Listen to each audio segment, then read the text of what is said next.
Bienvenue à CJET en ondes, un podcast où les sujets sont aussi variés les uns que les autres. Attachez votre ceinture et préparez-vous à un tour de montagne russe à travers le parcours de personnes inspirantes. Colin Boucher et Alexis Bellan, les deux meilleurs animateurs de podcasts de tous les temps qui vous montreront que le CJET, c'est un endroit où on transforme les défis en opportunités.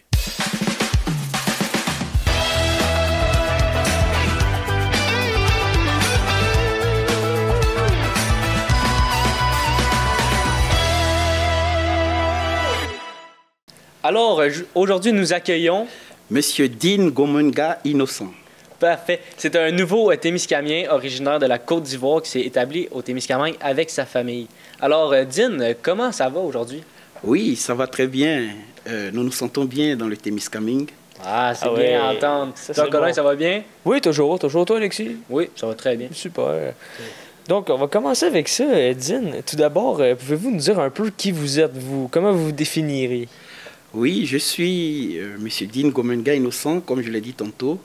Je suis originaire de la Côte d'Ivoire. Je suis infirmier. J'étais infirmier dans mon pays et j'avais 6 ans d'expérience quand je venais ici. Okay. Je suis père de 2 garçons, marié légalement avec mon épouse et voilà, de façon succincte. Voilà un peu une présentation de moi. Parfait. D'accord. Donc, est-ce que vous avez apporté un objet aujourd'hui? Oui, j'ai apporté un objet, quelque chose qui représente beaucoup pour moi dans mon pays. Alors, qu'est-ce que c'est que cet objet et qu'est-ce que ça représente pour vous? OK, c'est une photo d'un objet de mon pays qu'on appelle les ponts de liane. OK. Oui, ce sont des ponts qui sont faits par les villageois de ma région. C'est un pont qui est de ma région, là d'où je viens. Et ce pont est fait de façon mystérieuse. On ne connaît pas le mécanisme de conception de ce pont parce qu'il se fait la nuit et avec les initiés, c'est-à-dire ceux qui sont dans le secret. OK, c'est un secret. Voilà, le secret des dieux. OK, puis est-ce que vous faites partie de ce secret ou... Non. OK. Non. Nous, on est juste des ressortissants de ce village. OK. Et voilà, on va pour apprécier le pont. Oui. Et c'est un lieu de tourisme qui attire beaucoup de touristes. OK. D'accord. Est-ce que c'est vous sur les photos, justement, qu'on voit? Oui, c'est moi. C'est bien moi sur la photo. OK, ben c'est super, ça. Une belle tradition. Oui. Oui. Donc, pourquoi est-ce que vous avez choisi le Témiscamingue, vous, avec votre famille? Oui, le Témiscamingue, déjà, il faut dire que immigrer au Québec, c'était un projet de vie pour ma famille et moi. C'était un projet de longue date. Et nous avons bénéficié, nous avons eu la chance d'être recrutés par le projet de recrutement des professionnels qualifiés dans le domaine des soins infirmiers. Et c'est comme ça que j'ai postulé. Déjà, en amont, c'était déjà un projet pour moi. Et ce projet-là a été une aubaine pour moi et ma famille. Donc nous avons mordu à la maison et nous avons été pêchés. Okay. Oui, parce que on l'a oublié de le mentionner, mais vous venez de graduer. Oui. De votre école infirmier. Oui. Donc, félicitations. Merci pour votre graduation. Ça. Merci beaucoup. Merci. C'est vraiment très bien. Suite à la mise à niveau de votre formation, vous pouvez désormais travailler officiellement dans votre profession. Alors, qu'est-ce que vous faites actuellement? Bon, actuellement, il faut dire que pour travailler dans ma profession, il y a tout un mécanisme selon les critères québécoises. Donc, après la graduation, nous faisons le permis post-diplôme et nous travaillons comme candidat à l'exercice de la profession infirmière. Okay. On appelle ça généralement CEPI en abrégé. Voilà. Et pour le moment, nous n'avons pas encore fini de faire tous les papiers par rapport à travailler comme CEPI. Je travaille actuellement comme préposé aux soins à domicile. OK. Voilà. Fait que vous allez aider les gens qui en ont besoin à domicile, leur donner les soins qu'il faut. Puis, oui, exactement. Okay. C'est super. Puis est-ce que les études, c'est les mêmes? Parce que vous avez dit que vous étiez infirmier avant de venir ici. Oui. Est-ce que c'est les mêmes études ou il y a des choses qui sont différentes? Oui, il y a quand même certaines choses qui sont différentes parce que il faut dire ici que les soins infirmiers au Québec sont de pointe. C'est pas pour dénigrer là d'où je viens, non. Là-bas aussi, les soins infirmiers, chaque territoire où chaque place a ses critères. Mhm. Et il faut dire que les conditions de travail ici sont un peu plus différentes des conditions de travail de chez nous. Ok. Et chaque place a ses réalités également, ses réalités sanitaires, ses réalités sociologiques, et voilà. Et ici, il y avait beaucoup plus de choses à mettre à niveau par rapport à là d'où je viens. Mais il n'y a pas quand même grande différence, mais il a fallu quand même qu'on s'adapte, qu'on mette à niveau notre formation. Ok. Fait que c'était quand même semblable Oui, oui, sur certains points. oui, oui, sur certains points, sur plusieurs points, c'est semblable. Ok. Donc, ça n'a pas fait un trop gros choc quand vous êtes arrivé pour passer l'examen infirmier, exemple? Oui, bon, ça n'a pas fait trop un gros choc, mais ça a quand même été aussi un choc. Ok. Parce que c'était des études, hein, c'était Ouais. des études Ouais, de 3 ans contractées en 1 an. Oh, Ok. Voilà, donc c'était un peu dense. Ok, c'est C'était un peu dense, le retour à mais l'école. Votre voilà. technique, vous l'avez condensée en 1 an. Voilà, Fait en que vous avez 1 an. le maximum de travail en 1 an. Voilà, en 1 an, et il a fallu qu'on double d'efforts, on puise dans nos énergies. Oui. Voilà, et par la grâce de Dieu, nous avons pu valider. Ok. Voilà.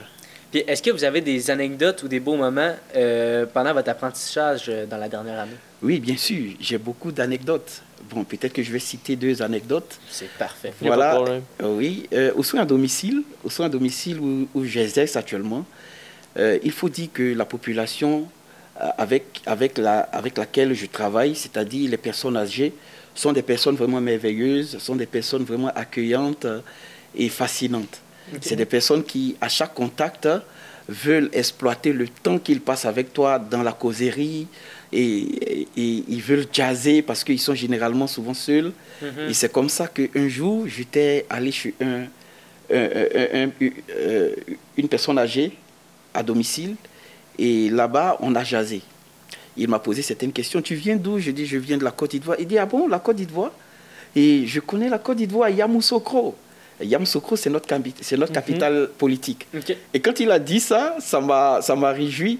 Il dit, ma nièce était mariée là-bas, elle travaillait même là-bas, et elle me parlait toujours de la Côte d'Ivoire. C'est un merveilleux pays, et il y a un beau soleil là-bas, vous vivez tout le temps dans l'été, il ne fait pas froid, et j'ai compris qu'il avait quand même des informations de mon pays.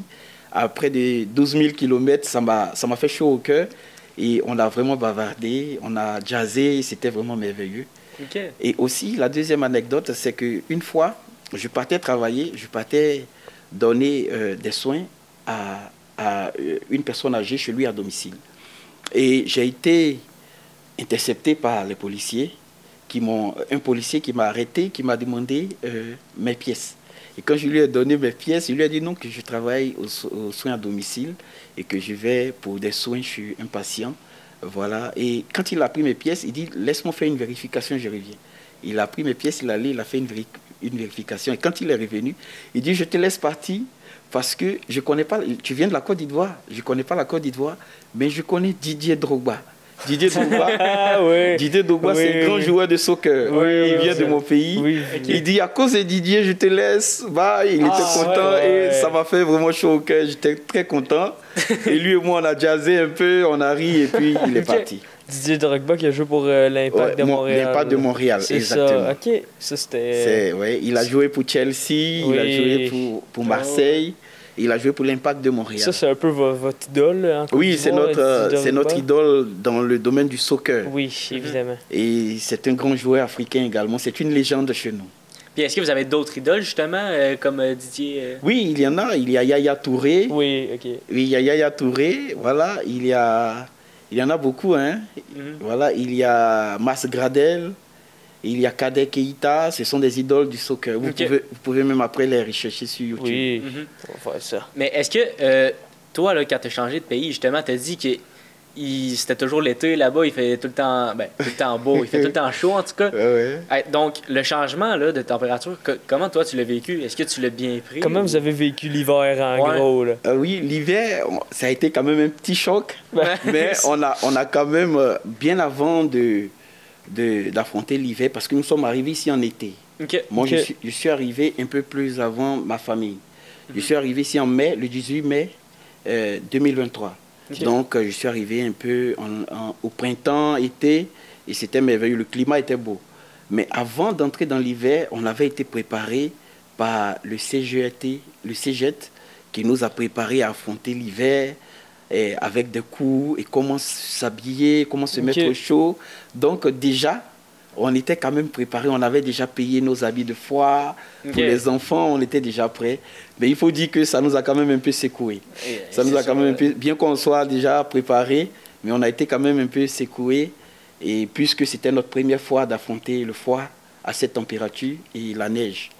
Mais les Québécois nous ont dit qu'il n'y a pas eu d'hiver. On leur a dit, ah bon, avec ça, c'est pas de l'hiver? Non, c'était pas le prime de l'hiver. C'était pas le pire hiver. C'est ce qu'ils nous ont dit. Il manquait de neige. Oui, il manquait de neige, ce qu'ils nous ont dit. On dit, mais avec ça, c'est pas l'hiver. Ah, c'est qu'on a eu beaucoup de choses. Vous allez voir peut-être l'année prochaine. Ah oui, d'accord. On a déjà un peu une idée de l'hiver. On va se préparer. On va doubler d'efforts encore. Ouais, mais c'est ça qu'il faut. Il faut se préparer parce que si on n'est pas prêt... Oui, c'est ça. Ouais. Sinon, votre vie, que ce soit sociale avec le travail, que ce soit les loisirs, ici au Témiscamingue, comment ça se passe en général? Oui, la vie se passe bien parce que ici au Témiscamingue, nous avons rencontré une population très chaleureuse et très hospitalière. Voilà, une population qui nous a accueillis à bras ouverts, qui est cool avec nous. Excusez-moi. Pas de trouble. Une population qui est très gentille avec nous et on n'a pas eu assez de difficultés pour s'intégrer. La vie est merveilleuse ici. Nous vivons bien avec nos enfants. Pour les loisirs, nous avons le parc qui est là. Nous avons le lac aussi également. Oui. On va souvent faire baigner nos enfants qui sont vraiment heureux.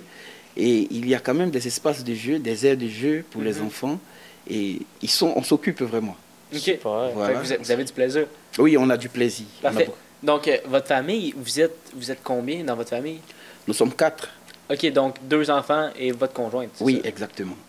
Et votre conjointe, elle travaille où? Elle travaille, comment on appelle, au CHSLD. OK. Elle fait un peu comme vous, là, des soins, c'est préposé aux bénéficiaires, c'est Oui, ça? elle est préposée aux bénéficiaires. Donc, vous êtes un peu dans le même domaine, oui, à peu près. Vous exactement. prenez soin des gens, leur donnant des soins. Là. Exactement. C'est super, ça, exactement. Vraiment. Changer de pays, ça doit quand même être quelque chose. Donc, avez-vous eu des chocs culturels en changeant de pays comme ça? Oui, des chocs culturels, oui, on en a eu. Sur le plan gastronomique, voilà, ça, sur le plan gastronomique, on a eu... Est-ce que vous aimez la poutine? Oui, ça a été le premier plat même que j'ai dégusté ici. Ah, ouais. Super! Bon, je ne sais pas si la publicité est permise. Mais vous avez le droit. Voilà, au Chester, le restaurant Chester, ça a été l'un des premiers restaurants qui m'a vraiment servi ici en gastronomie, en bouffe. Et là-bas, j'ai découvert la poutine. Oui. Je suis devenu accro à la poutine. C'est bon à savoir. Oui, c'est bon, ouais. C'est réconfortant. Puis, mettons, là, vous avez à choisir une des deux, justement, gastronomies. Là. Vous choisissez laquelle? Oh, bon, je pense que chaque gastronomie est propre à sa culture. Oui. Et on ne peut pas, chez nous on dit qu'on ne monte pas son village avec la main gauche. Donc je pense que les deux. OK. Voilà les deux. Okay. Une bonne réponse. Oui. C'est un entre deux. Oui. Sinon, qu'est-ce qui vous manque le plus de votre Côte d'Ivoire? Là?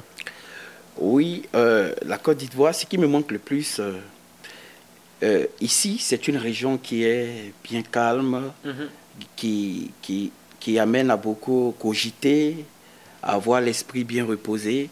Chez nous, dans nos pays, ce sont des pays chauds. Oui. Des pays chauds en mouvement et où l'atmosphère est accélérée. Okay. Voilà, vous voyez que les gens sont pressés, la vie va vite et les gens sont toujours dans la joie.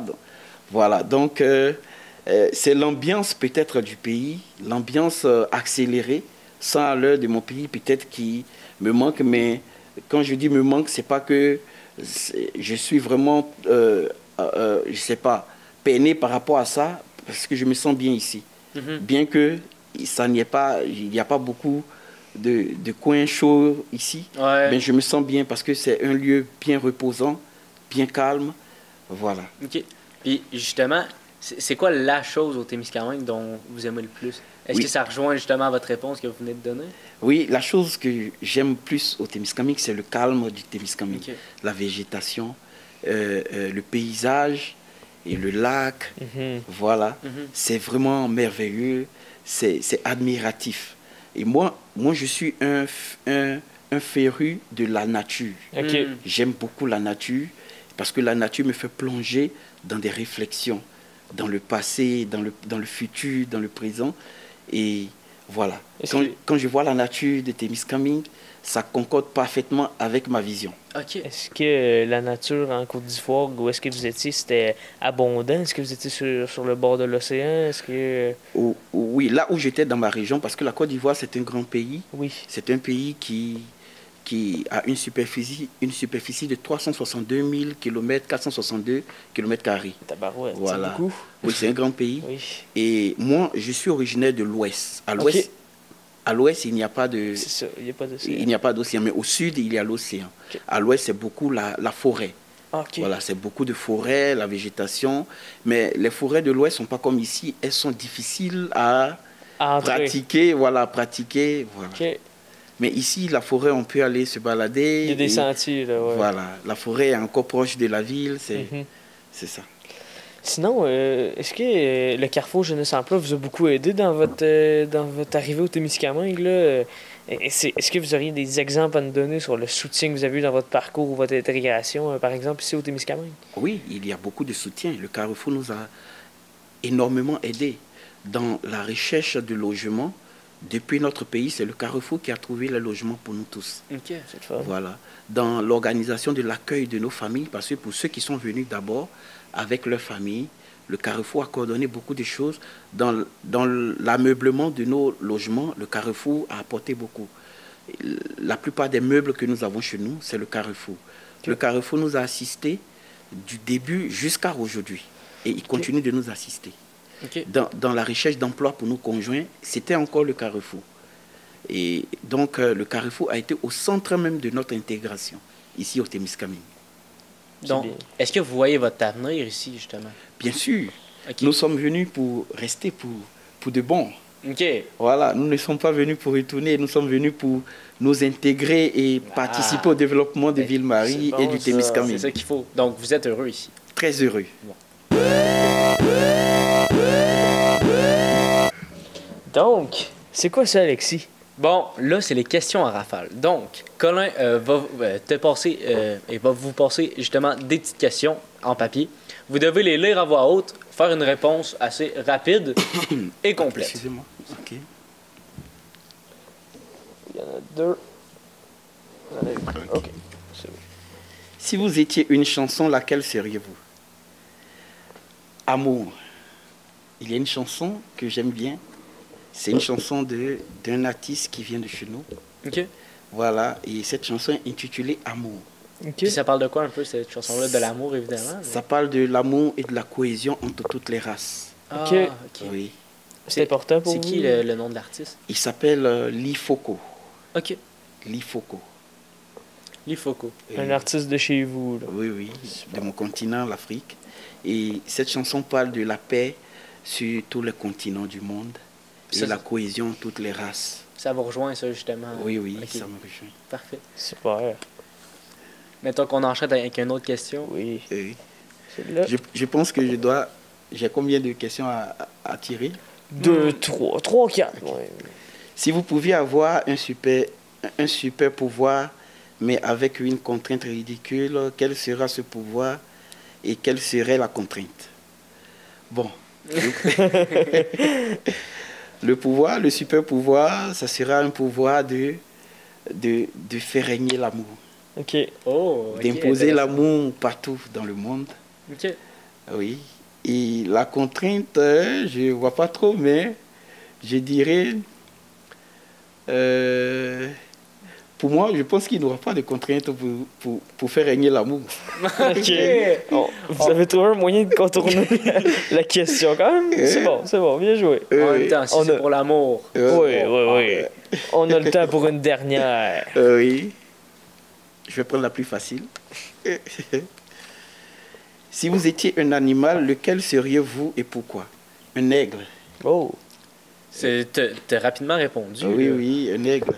Parce que l'aigle, c'est un animal merveilleux. C'est un animal qui plus il vole haut, voit plus loin, voit plus bien. Mhm. Voilà, et ça, c'est une image d'une bonne vision de la vie, d'une bonne vision des perspectives qu'on a, des projets et de tout ce qu'on entrevoit OK. pour le futur. Je trouve ça inspirant comme ça vous rejoint en termes de vision pour l'avenir. Oui, ça me rejoint. Super. Parfait. Puis en terminant, que diriez-vous à quelqu'un qui aimerait venir s'établir au Témiscamingue comme vous? Je dirais à cette personne que ça serait la merveilleuse des décisions. OK. Parce que le Témiscamingue, déjà, c'est une belle région, une belle place, très accueillante, avec une population merveilleuse, où il pourra se développer, lui et ses enfants, sur le plan éducatif, sur le plan culturel et sur le plan personnel même, sur le développement personnel. Le Témiscamingue, c'est une place à conseiller. Parfait. Merci beaucoup, Dean, pour cette belle rencontre. Merci. C'était vraiment très apprécié. On en a appris beaucoup. Oui, merci à vous également pour cette invitation. Je suis honoré. Oui. Sur ce, ne manquez pas l'écoute de nos prochains podcasts. Et voilà, c'est déjà terminé. On espère que vous avez apprécié cette virée au CJAT. N'oubliez pas que le Carrefour Jeunesse Emploi est là pour vous accompagner à chaque étape de votre parcours. Que tu sois à l'école, chez toi ou en route pour venir t'établir au Témiscamingue. Appelle ou viens nous voir, on se retrouve dans un prochain podcast. À bientôt.